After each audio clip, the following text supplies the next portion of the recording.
Olá, pessoal, tudo bem com vocês? Esta semana estamos começando um capítulo novo, capítulo 3 da apostila 9, Estudo das Populações. Pegue a sua apostila e acompanhe a nossa aula. Dinâmica populacional. Vamos relembrar o conceito de população em ecologia. População é um conjunto de indivíduos da mesma espécie que vivem em um mesmo espaço no mesmo intervalo de tempo. Observe as ilustrações.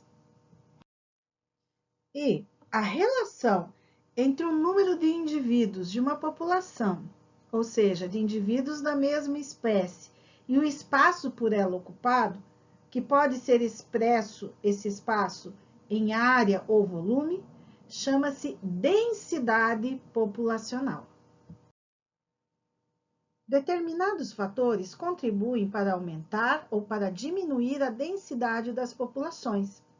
O que tende a aumentar a densidade são a natalidade, então os nascimentos, ok? De indivíduos da mesma espécie, da mesma população, e a imigração, que é a entrada de indivíduos na população. Observe ali a ilustração.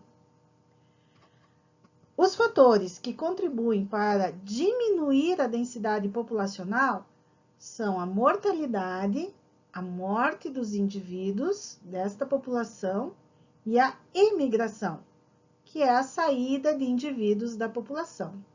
Todos esses conceitos, todos esses fatores fazem parte da dinâmica populacional de uma população, né? De um grupo de indivíduos da mesma espécie que habitam no mesmo espaço, no mesmo ambiente. Vamos ver um exemplo de densidade populacional. Se considerarmos dois campos nas mesmas condições, em um deles é colocado um casal de coelhos, no outro, um touro e uma vaca. Ainda que nenhum fator se oponha ao crescimento das populações desses animais, no campo ocupado pelos coelhos deverá surgir maior número de descendentes, pois eles se reproduzem mais rapidamente. Ok? Deu para entender? Tendo em mente o exemplo anterior, chegamos ao conceito de potencial biótico. Potencial biótico é a capacidade de reprodução de uma espécie em um ambiente sob condições ambientais ótimas para o seu desenvolvimento. No exemplo citado, no exemplo anterior, os coelhos têm maior potencial biótico que os bovinos. Entretanto, o crescimento de cada população depende de sua capacidade de reprodução e de seu relacionamento com o ambiente, o qual é, ao mesmo tempo, provedor, o ambiente é provedor de recursos como alimento, água e abrigo, e também o ambiente é o opositor ao desenvolvimento. Mas não esqueça esse conceito, é muito importante. Potencial biótico é a capacidade de reprodução de uma espécie, em que o ambiente sob condições ambientais ótimas, ou seja, a espécie tem condições totais de se desenvolver naquele ambiente sem nenhum opositor, nenhum fator opositor ao seu desenvolvimento, à sua reprodução. Bom, mas é sempre assim que acontece? As espécies têm o seu potencial biótico exposto ao ambiente 100%? Na natureza, o crescimento das populações é limitado por fatores ambientais, que dificultam a sobrevivência e a reprodução dos indivíduos. Tais fatores como o clima desfavorável, a pequena disponibilidade de alimentos, de água e de espaço, e relações biológicas negativas, como parasitismo, predatismo, competição, são denominados em conjunto resistência ambiental. Levando em consideração o potencial biótico de crescimento de uma espécie no ambiente e os fatores de resistência ambiental, como se dá o crescimento populacional dessa espécie? As populações que crescem livres da resistência ambiental, elas são chamadas de populações não controladas. Aquelas cujo crescimento é influenciado pela resistência ambiental são chamadas de populações controladas. População não controlada. O exemplo que vamos falar agora é sobre as bactérias. As bactérias, elas podem desenvolver-se em laboratório, nos meios de cultura, como mostra a ilustração, em circunstâncias próximas das ideais, ou seja, com alimento abundante, temperatura adequada, remoção contínua de resíduos e ausência de inimigos naturais. Nessas condições, as bactérias reproduzem-se aproximadamente a cada 20 minutos, dobrando sua população. Essa intensa reprodução caracteriza um crescimento exponencial, que pode ser representado graficamente. Então, nós temos aqui um exemplo de uma população não controlada, onde não ocorre fator nenhum de resistência ao crescimento dessa população. Então, nós podemos representar uma população não controlada com um gráfico exponencial, só de crescimento. Vamos agora falar sobre população controlada usando o mesmo exemplo das bactérias. Em condições naturais, a reprodução das bactérias é, de alguma forma, dificultada por fatores ambientais, como inimigos naturais, temperatura inadequada, escassez de água, de alimento ou de espaço e acumulação de resíduos.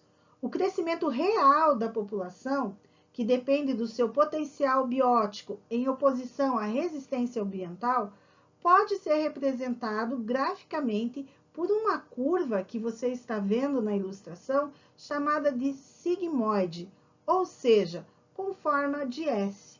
Então, observe, inicialmente há uma fase de crescimento lento, número 1. Nesse crescimento, ocorre um pequeno número de indivíduos cruzando entre si. É o período inicial de adaptação da população às condições do ambiente. Na fase 2, é a fase de crescimento rápido, que a população já está adaptada, às condições ambientais e ocorre um alto número de indivíduos com capacidade reprodutiva. Na fase 3, ocorre a diminuição do ritmo de crescimento.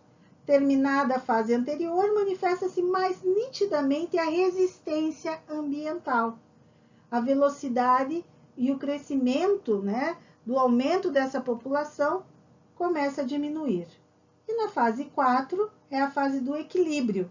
O número de indivíduos apresenta pequenas variações.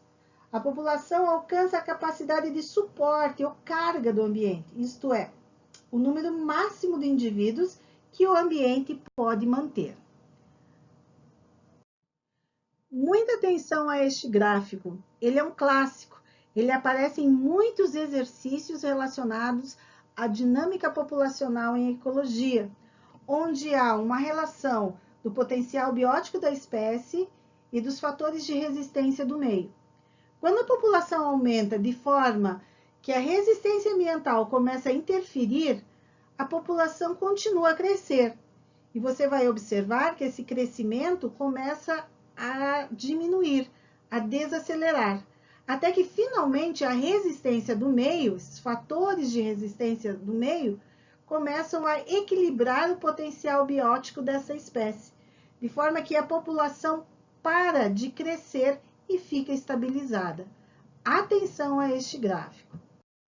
O exemplo prático do gráfico em que faz a relação entre o potencial biótico de uma população e os fatores de resistência ao meio se dá na relação presa-predador. Então, nós temos aqui uma ilustração que representa bem essa dinâmica populacional. O maior número de presas, no caso do gráfico, são as lebres, em relação ao de predadores, que são os linces. Reflete a diferença entre os potenciais bióticos dessas populações. Resultado de um estudo realizado nos Estados Unidos, ao longo de quase 100 anos, o gráfico mostra as variações periódicas e sincronizadas nessas duas populações, revelando a existência de controle mútuo, ou seja, o crescimento e a diminuição dessas populações, ela acontece de forma mútua. Então, a presa controla a população do predador e o predador controla o tamanho da população da presa. E assim, elas crescem em equilíbrio. E chegamos ao final da nossa videoaula, onde podemos estudar um pouco mais da magnífica criação do nosso Deus. Do Senhor é a terra e tudo que nela existe, o mundo e os que nele vivem, pois foi ele quem a estabeleceu sobre os mares e a afirmou sobre as águas. Salmos 24, 1 e 2. Até a próxima, pessoal. Tchau, tchau.